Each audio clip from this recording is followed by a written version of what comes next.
U.S. government releases detained Mexican girl with cerebral palsy. Reuters, the U.S. government released from custody a 10-year-old Mexican girl with cerebral palsy on Friday, the American Civil Liberties Union said, 10 days after the ambulance taking her to surgery in Texas was stopped at a U.S. Border Patrol checkpoint. Rosa Maria Hernandez has lived in the United States illegally since her family brought over the border to Texas when she was 3 months old. Her detention was criticized by civil rights groups and some Democratic politicians who opposed the crackdown by Republican President Donald Trump on illegal immigration. The circumstances of Hernandez's release into her family's care were not immediately clear.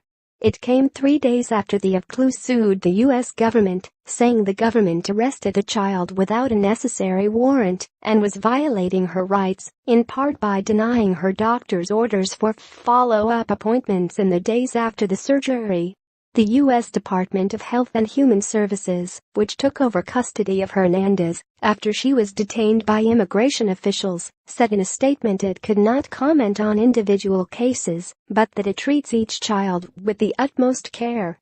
Hernandez needed gallbladder surgery last Tuesday and was taken in an ambulance with her cousin, a U.S. citizen, from Laredo, on the border with Mexico, where the girl lives with her family, to a hospital in Corpus Christi, about 130 miles, 210 kilometers, away. Her ambulance had to pass through one of the dozens of U.S. Customs and Border Patrol checkpoints set up on highways close to the Mexico border. The border agents allowed Hernandez to proceed to the hospital and waited outside her room while she began her recovery before taking her into custody and driving her to a federal shelter in San Antonio, Texas, according to Leticia Gonzalez, a lawyer for the girl's family, who filmed the encounter.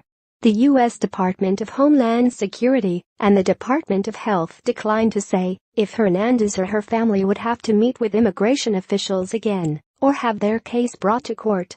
Michael Tan, an AFCLU lawyer, said in a statement that Hernandez would go home to heal with her family. Despite our relief, Border Patrol's decision to target a young girl at a children's hospital remains unconscionable, he said. Reporting by Jonathan Allen. Editing by Leslie Adler.